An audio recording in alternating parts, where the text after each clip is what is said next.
الحمد لله رب العالمين والصلاة والسلام على أشرف الأنبياء والمرسلين نبينا محمد وعلى آله وأصحابه أجمعين. أعوذ بالله من الشيطان الرجيم. بسم الله الرحمن الرحيم.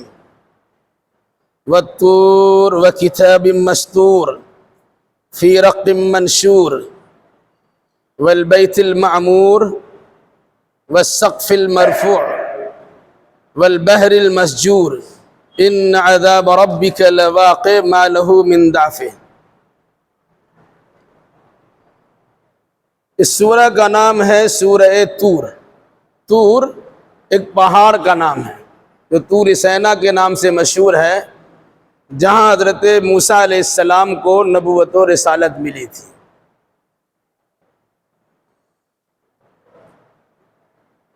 یہ سورہ مکی ہے اور مضمون سے اندازہ ہوتا ہے کہ مکہ کے درمیانی دور میں اوسطی ایام میں اس سورہ کا نزول ہوا تھا. اس سورہ کا خاص اور مرکزی مضمون ہے عقیدہ آخرت کی یاد دہانی کرانا کہ دنیا بیکار نہیں ہے، بلکہ دنیا کو کام میں لانا چاہیے کہ جس کے نتیجے میں آخرت کی سرخروئی نصیب ہو سکے. اس سورہ میں شروعات میں چند چیزوں کی قسمیں کھائی گئی ہے اور پھر اس کے بعد قیامت کے واقع ہونے کا تذکرہ کیا گیا ہے. والطور قسم ہے طور پہاڑ کی.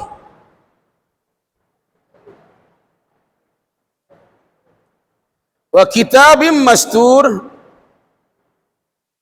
اور لکھی ہوئی کتاب کی. فی رق منشور جو جھیلیوں کے اوراق میں لکھی ہوئی ہے. والبیت المعمور اور قسم ہے آباد گھر کی. والسقف المرفوع اور قسم ہے بلند آسمان کی.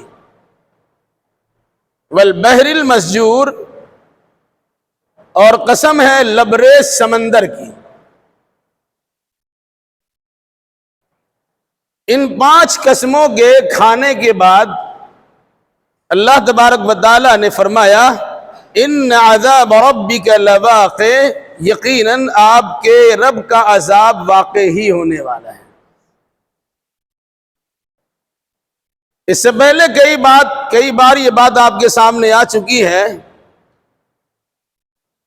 کہ کوئی انسان اللہ کی کسی مخلوق کی قسم کھا نہیں سکتا. قسم کھانا ہو تو صرف اللہ کی قسم کھائی جا سکتی ہے، مخلوق کی قسم کھانا جائز نہیں ہے. بلکہ حدیثوں میں اس چیز کی صراحت ہے کہ من حلف لغیر اللہ فقد اشرک، جس نے اللہ کے سوا کسی غیر کی قسم کھائی اس نے شرک کر دیا. اس لیے قسم کھانا صرف اللہ تبارک و تعالیٰ کے لیے ہے، کسی اور کی قسم کھائی نہیں جا سکتی. ایک طرف تو ہمارا آپ کا یہ عقیدہ و نظریہ ہے، دوسری جانب آپ قرآن میں دیکھتے ہیں کہ اللہ تبارک و تعالیٰ نے بار بار قسم کھائی ہے تو اپنے مخلوق کی قسم کھائی ہے. کہیں آسمان کی قسم ہے، کہیں زمین کی قسم ہے، کہیں پہاڑ کی قسم ہے، کہیں دریا اور سمندر کی قسم ہے، یعنی بے شمار چیزوں کی قسم کھائی گئی. اس وقت میں انسان کا عقیدہ متزلزل ہو جاتا ہے کہ ہمیں اللہ کے سوا کسی غیر کی قسم کھانے سے منع کیا گیا اور اللہ تبارک و تعالیٰ خود غیر اللہ کی قسم کھاتا ہے. اس کا جواب یاد رکھیے کہ شریعت کے احکام کے پابند انسان ہے، اللہ شریعت بنانے والا ہے، وہ پابند نہیں ہے. دوسری بات، اللہ تبارک و تعالیٰ اگر کسی چیز کی قسم کھاتا ہے تو اس لیے نہیں کہ وہ چیز اللہ تبارک و تعالیٰ کی نگاہ میں بہت بڑی ہے، کیونکہ جو بھی مخلوق ہے وہ سب اللہ تبارک و تعالیٰ سے چھوٹی ہی ہے. قسم انسان اس کی کھاتا ہے جس کی عظمت اور بڑائی کا اعتراف کرتا ہے.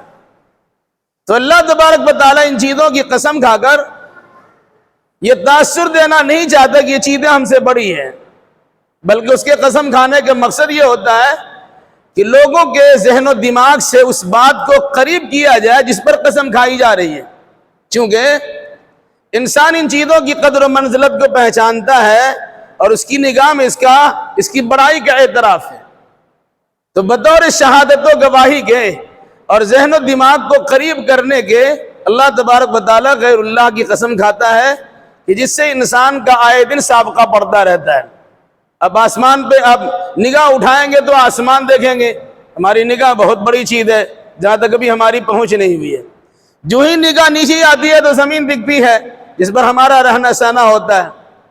اگر دائیں بائیں کرتے ہیں تو کہیں پہاڑ نظر آتا ہے کہ دریا و سمندر نظر آتا ہے۔ یہ سب بھی ہماری چیزیں، ہمارے لیے بڑی چیزیں ہیں کہ جن سے ہمارا روزانہ سابقہ پیش آتا رہتا ہے۔ کہا ان چیزوں کی قسم کھا کر انسان کے ذہن و دماغ کو قریب کیا گیا تاکہ وہ سمجھنے کے لیے آسانی اختیار کر لے، آسانی پا لے۔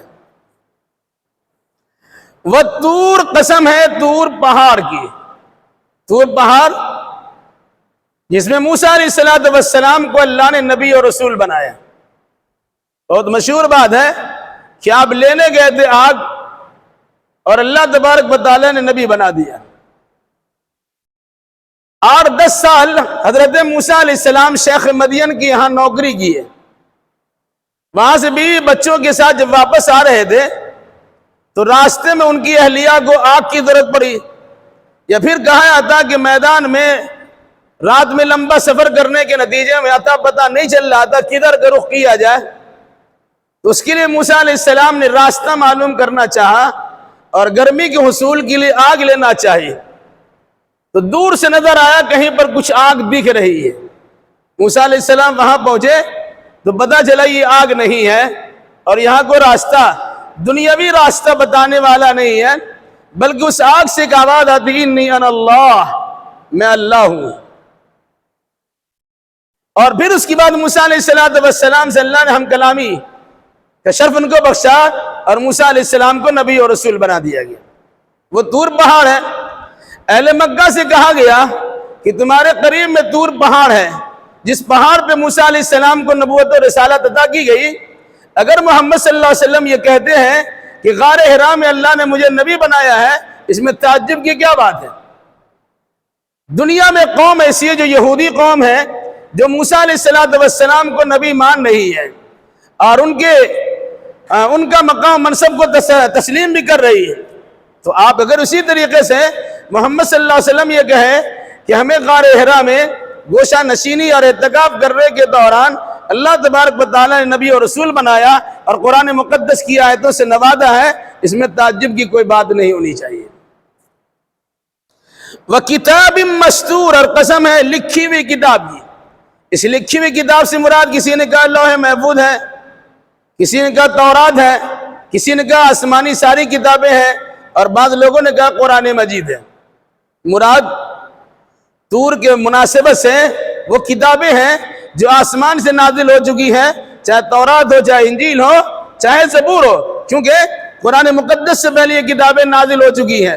ان کتابوں کا حوالہ دیا گیا کہ جس طرح تم سے پہلے کتابیں نازل ہو چکی ہیں، موسیٰ علیہ السلام کو تورات دی گئی، داؤد علیہ السلام کو زبور دی گئی، عیسیٰ علیہ السلام کو انجیل دی گئی، حضرت ابراہیم علیہ السلام کو صحیفے دیے گئے۔ یہ سب چیزیں ایسی ہیں جنہیں لکھا گیا تھا، لکھی ہوئی چیز تھی۔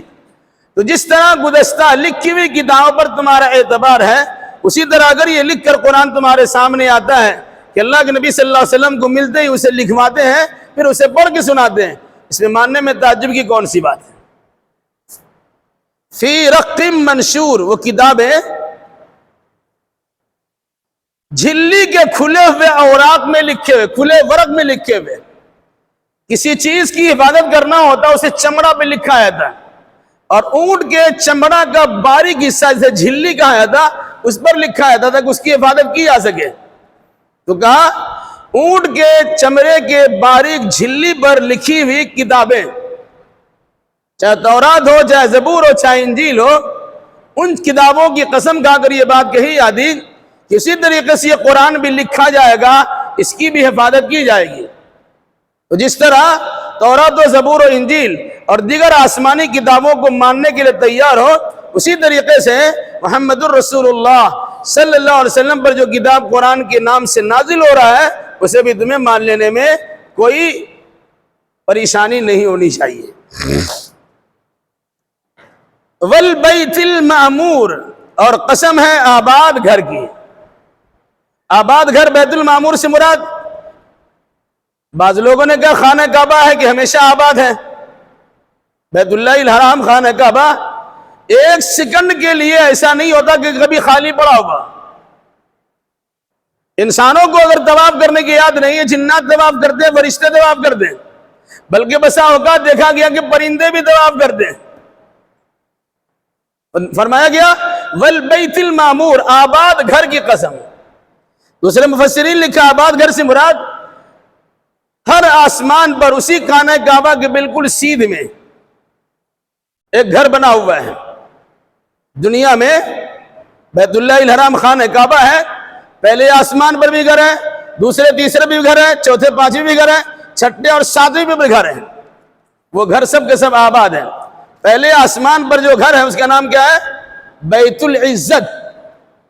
اس میں بھی اللہ تبارک و تعالیٰ کے فرشتے جو آسمانوں میں ہیں اس میں عبادت کرنے کے لیے داخل ہوتے ہیں، اور اسی گھر میں قرآن مقدس کو پورے طور سے لا کے رکھا گیا تھا رمضان میں، اور پھر آہستہ آہستہ اللہ کے نبی صلی اللہ علیہ وسلم کو 23 سالوں میں عطا کیا گیا۔ اسی طریقے سے ہر آسمان پر ایک گھر ہے، 7ویں آسمان پر ایک گھر، اس کا نام کیا ہے؟ بیت المعمور، آباد گھر۔ اللہ کے نبی صلی اللہ علیہ وسلم جب معراج میں تشریف لے گئے تھے تو وہاں حضرت ابراہیم علیہ السلام کو دیکھا بیت اللہ کے دیوار سے ٹیک لگائے بیٹھے ہوئے۔ جبریل امین صلی اللہ کے نبی صلی اللہ علیہ وسلم نے پوچھا یہ کون ہے؟ فرمایا بابا ابراہیم علیہ السلام ہے۔ تو ابراہیم علیہ السلام کا رشتہ بیت المعمور سے بھی جڑا ہوا ہے اور بیت اللہ الحرام سے جڑا ہوا ہے۔ وہاں معراج میں اللہ کے نبی صلی اللہ علیہ وسلم نے دیکھا کہ بیت المعمور کے دیوار سے ٹیک لگائے بیٹھے ہوئے ہیں، بالکل اسی کی سیدھے بیت اللہ الحرام ہے جس کی تعمیر ابراہیم علیہ السلام نے کی ہے۔ تو کہا بیت المعمور سے مراد خانہ کعبہ ہو یا بیت المعمور سے مراد 7ویں آسمان پر عبادت کے لیے تیار کردہ گھر ہو، اس گھر کے بارے میں ایک حدیث یاد رکھیے، آباد گھر۔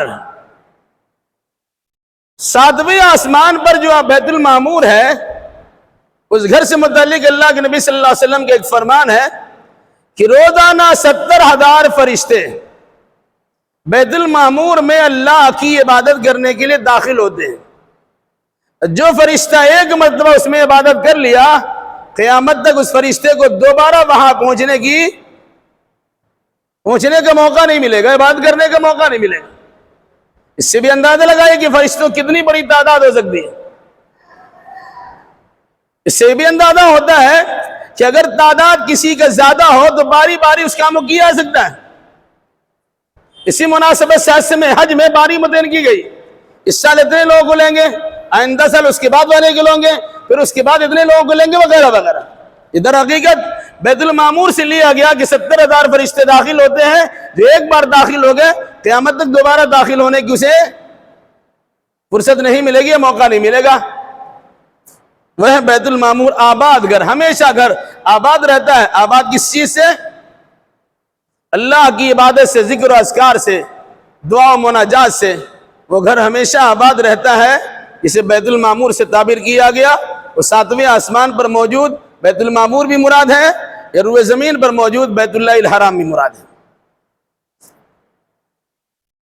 وَالسَّقْفِ الْمَرْفُوعِ، بلند آسمان کی۔ آسمان کو آپ دیکھتے ہیں کہ آپ کے سر پر ہے سایہ کی طرح، سایبان بنا ہوا ہے۔ کبھی قرآن نے کہا سقفم محفوظ، مضبوط قسم کا اور محفوظ قسم کی چھت ہے۔ اب اندازہ لگا لیجئے کہ ہمارے سروں پر آسمان دکھتا ہے سائبان کی طرح، شامیانے کی طرح، جس میں کوئی کھونٹی اور کھمبا نہیں ہے، کوئی پیلر نہیں ہے، اور ہزاروں سال سے یہ آسمان اسی طرح دمکتا رہتا ہے، اس میں کسی قسم کا پھٹن اور شگاف بھی نہیں ہے، کبھی ٹوٹ پوٹ کا شکار بھی نہیں ہے، کبھی روگن کرنے کی اس میں باری بھی نہیں آتی ہے۔ وہ سجایا ماحول ہے جو اللہ تبارک و تعالیٰ نے سجایا، اور مستقل ہر قیامت تک رہے گا۔ کہا اس آسمان کی، بلند آسمان کی بھی قسم ہے جس تک تمہاری رسائی ابھی نہیں ہو رہی ہے، لیکن تمہاری نگاہ تو وہاں ضرور جاتی ہے، اس آسمان، بلند آسمان کی قسم۔ والبحر المسجور، لبریز سمندر کی قسم۔ لبریز سے مراد بھرا ہوا، دنیا کا 3 حصہ پانی پر مشتمل ہے، اور پانی ہی پانی ہے، ایک حصے میں آبادی ہے۔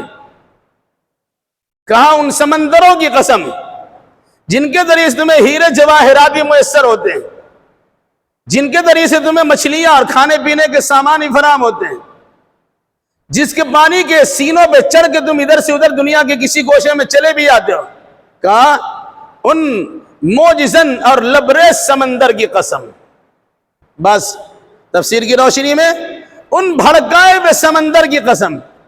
قیامت کے دن سمندر کو بھڑکا دیا جائے گا، کہیں کہا سمندر میں آگ لگا دیا جائے گا، کہ سمندر کو کہ پانی کو اچھال دیا جائے گا۔ تو کہا جب اس کے اندر اچھال پیدا ہوتا ہے، علاقے کے علاقے تباہ و برباد ہو جاتا ہے۔ سمندر کی خاموشی آپ کے سامنے ہوتی ہے، لیکن کبھی ایسا اسے طوفان اٹھتا ہے کہ علاقے کے علاقے کو تباہ و برباد کر دیا جاتا ہے۔ کہا اس کی قدر و منزلت کے پہچانتے ہو؟ ایسے سمندر کی قسم، موجزن اور لبریز، پانی سے لبالب بھرا ہوا سمندر کی قسم۔ یہ 5 قسمیں کھائی گئی۔ طور پہاڑ کی قسم، لکھی ہوئی کتاب کی قسم، آباد گھر کی قسم، بلند چھت کی قسم، اور لبریز سمندر کی قسم۔ یہ 5 قسمیں کھا کر اللہ نے کیا کہا؟ ان عذاب ربک لواقع، یقیناً آپ کے رب کا عذاب تو اترنے ہی والا، واقعی ہونے والا ہے۔ ایک ہے قسم، دوسرا ہے جواب قسم۔ قسم کھائی گئی تو کس بات بھی قسم کھائی گئی؟ اللہ تعالیٰ کی کوئی بات بھی قابل احترام اور قابل احترام ہے، اس کو ماننا ہی چاہیے۔ لیکن اگر کسی بات کو اللہ کے نبی صلی اللہ تبارک و تعالیٰ قسم کھا کر بیان کرے، اس بات کی اہمیت کا اندازہ لگانا چاہیے، کتنی بڑی بات ہو سکتی ہے۔ چونکہ انسان قیامت سے غافل ہے، اس لحاظ سے ان کی غفلت کو توڑنے کے لیے اور اللہ تبارک و تعالیٰ سے رشتہ جوڑنے کے لیے اللہ نے 5 ایسی چیزوں کی قسم کھائی ہے جن چیزوں سے انسان کا سابقہ پڑ چکا ہے یا پڑتا رہتا ہے۔ یہ چیزیں بطور شہادت و گواہی کے قسم کھا کر کہا گیا ان عذاب ربک لواقع، یقیناً آپ کے رب کا عذاب واقع ہونا ہے۔ عذاب واقع ہونے سے مراد یہاں پر قیامت کے دن آنے ہی والا ہے۔ عذاب سے تعبیر اس لیے کیا گیا کہ جو انسان قرآن کو نہیں مانتا، آسمانی کتابوں کو نہیں مانتا، اللہ اس کے رسول کو نہیں مانتا، دین و شریعت کو نہیں مانتا، ایسے انسان کے لیے میدان محشر میں عذاب کے سوا کچھ نہیں ہے۔ تو جو انسان قیامت کا انکار کرتا ہے ان کے لیے کہا گیا کہ سنو، یقیناً آپ کے رب کا عذاب تو اترنے ہی والا ہے، واقعی ہونے والا ہے۔ یہ 5 چیزوں کی قسم کھا کر یہ بات بیان کی گئی۔ ما لہ من دافع، کوئی اس کو دور نہیں کر سکتا۔ جب قیامت آنے والی ہے اور آئے گی، کوئی انسان ٹال نہیں سکتا ہے۔ سوچے گا کہ نبی کچھ دن کے بعد آئیے، 2-4 مہینے کے بعد آئیے، 2-4 سال کے بعد آئیے، 2-4 منٹ کے بعد ہے، نہیں۔ جب اللہ تبارک و تعالیٰ قیامت کو واقع کرنا چاہے گا، قیامت کو لانا چاہے گا، وہ آ جائے گی، اسے کوئی روک نہیں سکتا۔ ما لہ من دافع، اسے کوئی روکنے والا نہیں۔ پھر اس کے بعد قیامت کے وقوع کے ابتدائی چند جھلکیاں دکھائی گئی۔ کیسے پتا چلے قیامت آ رہی ہے؟ یوم تمور السماء مورا، جس دن آسمان تھر تھر کانپنے لگے گا۔ ابھی آسمان کو دیکھیں بالکل ساکت ہے، جمع ہوا ہے، پرسکون ہے، اور پوری دنیا کو سکون میں رکھے ہوا ہے۔ جب زلزلہ آتا ہے تو ایسا ہے کہ سب کچھ ہلنا شروع ہو جاتا ہے۔ اسی قرآن نے کہا یوم تمور السماء مورا، جس دن آسمان تھر تھر کانپنے لگے گا۔ سمجھ جانا کہ قیامت آ رہی ہے۔ وَتَسِيرُ الْجِبَالُ سَيْرًا، اور جس دن پہاڑ چلنے لگیں گے۔ پہاڑ کھوٹی کی طرح گڑی ہوئی ہے، جس سے زمین کے بیلنس کو برابر رکھا گیا ہے کہ ڈما ڈول نہ ہو جائے، چونکہ زمین کے اندر تو پانی ہے، پانی پہ کوئی چیز برقرار نہیں رہتی ہے۔ اس کو لنگر انداز کرنے کے لیے پہاڑ کی کھوٹی ڈالی گئی۔ جس طرح سمندر میں چلتے ہوئے آپ کشتی کو روک دیتے ہیں، کچھ لنگر ڈالا جاتا ہے، اسی انداز سے اللہ تبارک و تعالیٰ نے زمین کی اس حرکت کو، اونچ نیچ ہونے کی کیفیت کو روکنے کے لیے جگہ جگہ پر پہاڑوں کی کھوٹیاں گاڑ دیا ہے۔ زمین کے اندر جذب کرنے کی طاقت ہے۔ جس دن زمین اپنی قوت برداشت کو کھو دے گی اور اس کے روکنے کی طاقت چھن جائے گی تو پہاڑ اکھڑ جائے گا اور وہ ہوا میں روئی کے گالوں کے مانند اڑنے شروع ہو جائیں گے۔ فرمایا جس دن آسمان تھر تھر کانپنے لگے گا، وَتَسِيرُ الْجِبَالُ سَيْرًا، اور جس دن پہاڑ چلنے لگیں گے۔ چل کے کہاں جائیں گے؟ دوسری جگہ پر اس کی تفصیل موجود ہے۔ اس روئے زمین پہ کہیں نشیب و فراد ہے، کہیں اونچ اور نیچ ہے، کہیں پہاڑ ہے، کہیں دریا ہے، کہیں ندی نالا ہے، کہیں مکانات بنے ہوئے ہیں۔ جب آسمان کا نظام بگڑے گا اور زمین کی کیفیت بدل جائے گی، پہاڑ جڑ سے اکھاڑ کے پھینک دیا جائے گا، سمندر میں طوفان برپا کر دیا جائے گا، تو سمندر کے پانی سارے کے سارے باہر چلے آئیں گے۔ آسمان بھی ٹوٹ پھوٹ کا شکار ہوا، زمین بھی اپنی حیثیت کو کھو چکی ہوگی، پہاڑ بھی ریزہ ریزہ ہو کر اڑ رہے ہوں گے۔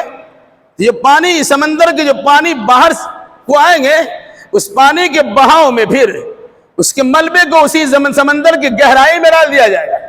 یہ جتنے مکانات ہیں، جتنی عالیشان بلڈنگیں ہیں اور زمین کی سطح اوپر میں جتنی چیزیں پائی جاتی ہیں، ساری چیزیں پھر پانی کے بہاؤ کے نتیجے میں وہ کھائی میں، دریا اور سمندر کے گڈھے میں داخل کر دیا جائے گا۔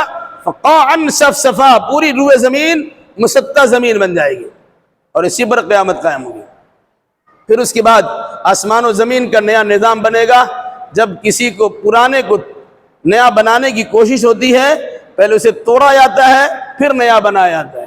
تو آسمان بھی توڑا جائے گا، زمین کی کیفیت بھی بدل دی جائے گی، پہاڑ بھی ادھر سے ادھر کر دیے جائیں گے، پھر ایک نیا نظام کے ساتھ نئی دنیا تعمیر ہوگی جہاں قیامت برپا ہوگی، اور پھر اس کے بعد انسان کے حالات کا جائزہ لے کر اس کے مطابق اس کے ساتھ فیصلہ کیا جائے گا۔ فرمایا فَوَيْلٌ يَوْمَئِذٍ لِّلْمُكَذِّبِينَ، تو اس دن جھٹلانے والوں کے لیے ہلاکت و بربادی ہے۔ دنیا میں اللہ تبارک و تعالی نے انسانوں کو بھیجا ہے، صحیح سوجھ بوجھ بھی عطا کی ہے، شیطان ایک طرف ورغلاتا بہکاتا ہے، دوسری جانب اللہ تبارک و تعالی نے ہزاروں کی تعداد میں ہر دور میں انبیاء و مرسلین کو بھیجا بھی ہے، اور اس کے علاوہ جو انبیاء و مرسلین کا زمانہ ختم ہوا، ان کا دور ختم ہو گیا، تو مصلحین کی جماعت، مبلغین کی جماعت، داعیوں کی جماعت، سمجھانے بجھانے والوں کی جماعت ہر دور میں اللہ نے رکھا ہے۔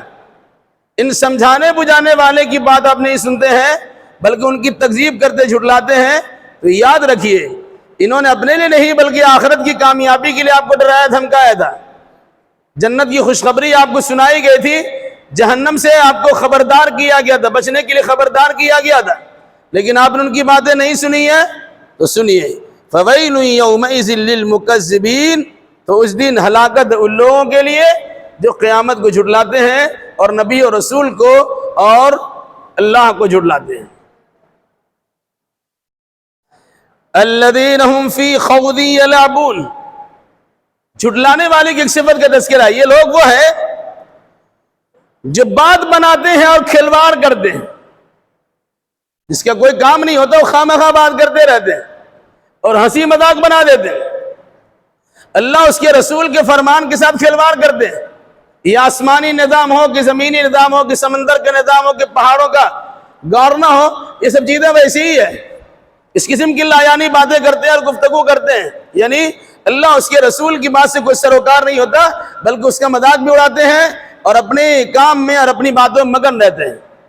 جو لوگ ایسا کریں گے کل قیامت میں اللہ کے عذاب سے دوچار ہوں گے۔ یوم یدعون الی نار جہنم دعا، جس دن جہنم کی آگ کی طرف دھکے دے کر لے جایا جائے گا۔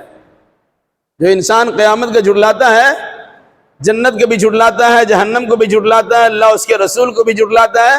کہا دنیا میں جھٹلانا تو بڑا اچھا لگ رہا تھا، لیکن جب قیامت برپا ہوگی اور حساب لیا جائے گا، پتہ چلے گا کہ آپ کے نام اعمال میں کچھ اچھا ہے ہی نہیں۔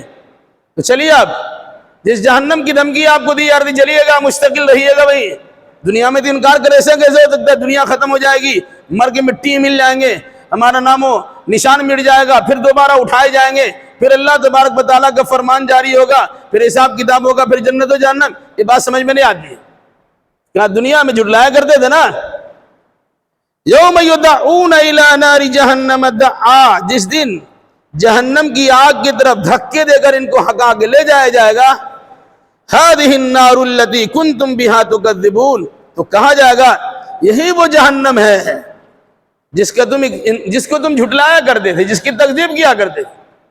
کل قیامت کے بارے میں تذکرہ کیا تھا اور اعمال کی خرابی کی وجہ سے جہنم میں جانے کا ذکر ہوتا تھا، تم اس کو جھٹلاتے تھے نا۔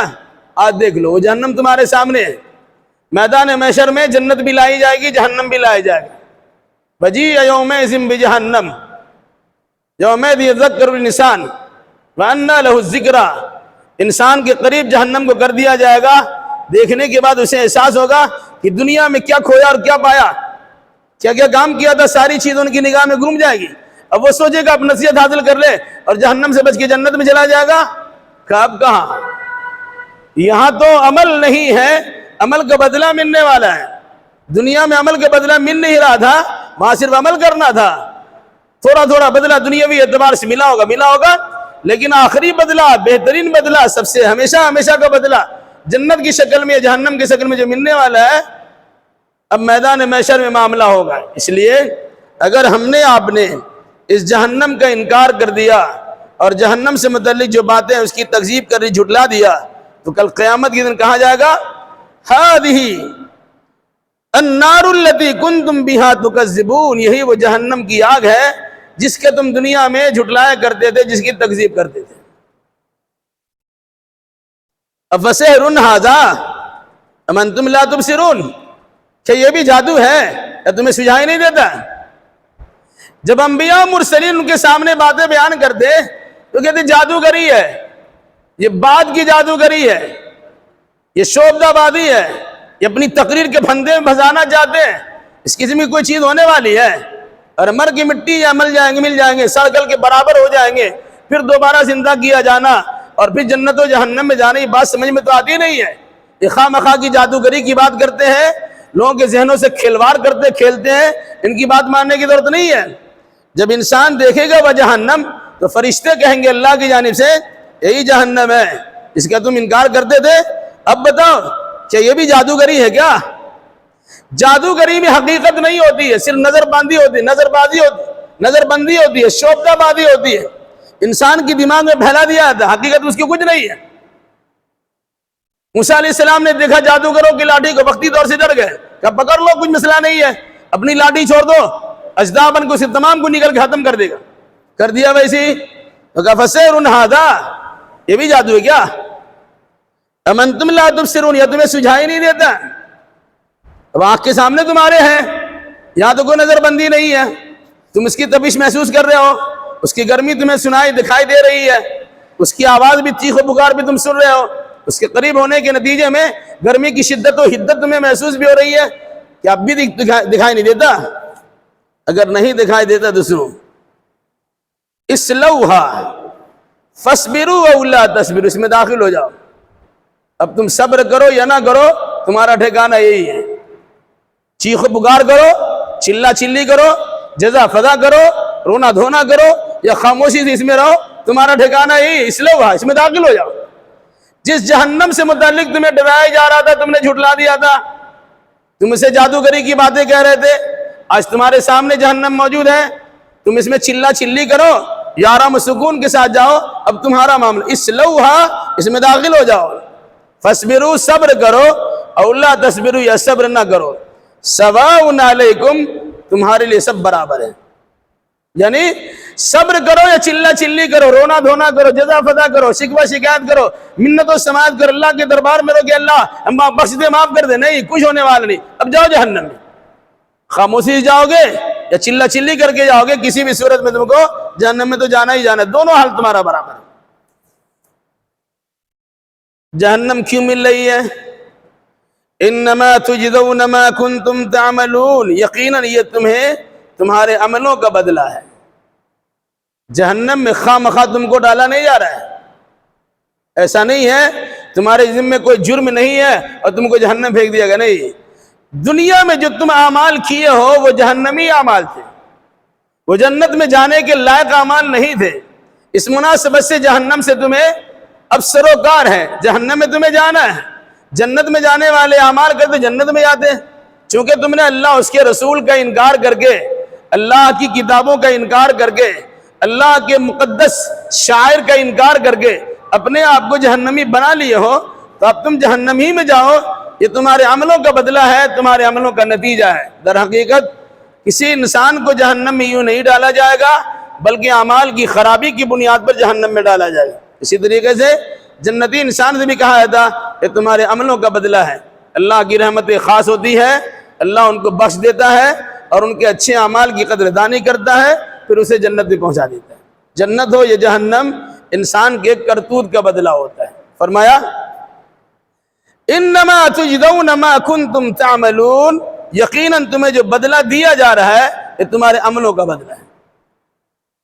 ان آیات میں اللہ تبارک و تعالیٰ نے 5 چیزوں کی قسم کھا کر قیامت کے واقع ہونے کا تذکرہ کیا ہے، اور قیامت کا تذکرہ صرف اس لیے کیا گیا کہ دنیا آپ کو، دنیاوی زندگی جو آپ کو ملی یوں ہی نہیں ملی ہے، بلکہ اس زندگی کو محتاط طور سے گزارنے کا درس دیا گیا ہے۔ 50 60 70 100 سال کی زندگی جو آپ کو مل رہی ہے، اس کی قدر کیجئے۔ اس معمولی سے وقت میں جو اچھے اعمال بجا لائیں گے وہی ہمیشہ ہمیشہ کی زندگی میں کامیاب کام آئیں گے، اور اگر اسی زندگی کو ہم نے برباد کر دیا تو آخرت میں سرخروئی نصیب نہیں ہوگی۔ جس طرح پڑھنے والے بچوں سے کہا تھا پڑھیے، ابھی پڑھنے کا زمانہ ہے، آپ نے پڑھا کچھ نہیں، ایگزام کے زمانے میں فیل ہو گئے، اب وہاں روئیے گا دھوئیے گا جزا فتح کیجیے گا تو کوئی فرق تو نہیں پڑے گا، کیونکہ آپ نے تو لکھا ہی نہیں ہے، پڑھا ہی نہیں ہے۔ تو جو پڑھنے کا ٹائم ہے، پھر جو لکھنے کا ٹائم ہے، جو کام کرنے کا ٹائم ہے، کام کیجیے۔ اسی طریقے سے اللہ تبارک و تعالیٰ نے کہا آخرت کی کامیابی چاہتے ہو تو دنیا میں اچھے اعمال بجانا ہو، ورنہ کفے افسوس ملتے رہ جاؤ گے اور بار بار روتے دھوتے رہ جاؤ گے، پھر وہاں کوئی سنوائی نہیں ہوگی، پھر جہنم میں داخل ہو جاؤ گے۔ اگر شرک والا عمل ہوا تو ہمیشہ رہو گے، اگر شرک نہیں ہے تو کسی نہ کسی دن توحید کی برکت سے جہنم سے نکالے جاؤ گے، جنت میں داخل کیا ہوگے۔ لیکن شروع میں تمہاری پیشانی پہ لکھا رہے گا جہنمی ہے، یہ جیل کی سزا کاٹ کر آیا ہوا ہے۔ جس طرح جیل سے چھوٹتا ہے، آدمی کے پیٹ پر ٹھپا لگا دیا جاتا، لیکن ٹھپا نشان لگاتا ہے، پتہ چلتا ہے کہ آدمی جیل سے چھوٹ کے آیا ہے، تو یہ ٹھپا تو کچھ دیر رہتا ہے۔ جنتی انسان کے ساتھ، جہنمی انسان کے ساتھ یہ معاملہ پیش آئے گا، جب ان کی سزا انہیں مل جائے گی اور جہنم سے نکالا جائے گا تو پیشانی پہ جہنمی اس طرح لکھا ہوا ہوگا کہ نشان ہوگا، جس سے سمجھ جائے گا آدمی یہ جہنم سے آیا ہوا ہے۔ لیکن جو ہی جنت میں چلا گیا پھر وہ نشانی اور دھبے ختم ہو جائیں گے۔ تو ہم موقع کیوں دیں کہ ہم جہنمی کا سرٹیفکیٹ لے کے جائیں، وہاں سے نکل کر پھر جنت میں جائیں؟ اس لیے اللہ تبارک و تعالیٰ نے اور اللہ کے رسول نے اور آسمانی کتابوں نے یہ تعلیم دی ہے اور اس چیز کا درس دیا ہے کہ اچھے اعمال دنیا میں کیے جائے جس کے نتیجے میں جنت ملے، اور برے اعمال سے بچا جائے، ورنہ برے اعمال کے کرنے کے نتیجے میں انسان جہنم میں جائے گا۔ اللہ کی مرضی نہیں ہوگی، مشیت نہیں ہوگی، کوئی آپ کو بچا نہیں سکتا ہے۔ اللہ تعالی ہمیں اور آپ کو جہنم سے بچائے اور جنت کے داخلے کو ممکن بنائے، آسان بنائے۔ اقول قولی ھذا واستغفر اللہ لی ولکم ولسائر المسلمین، وآخر دعوانا ان الحمد للہ رب العالمین۔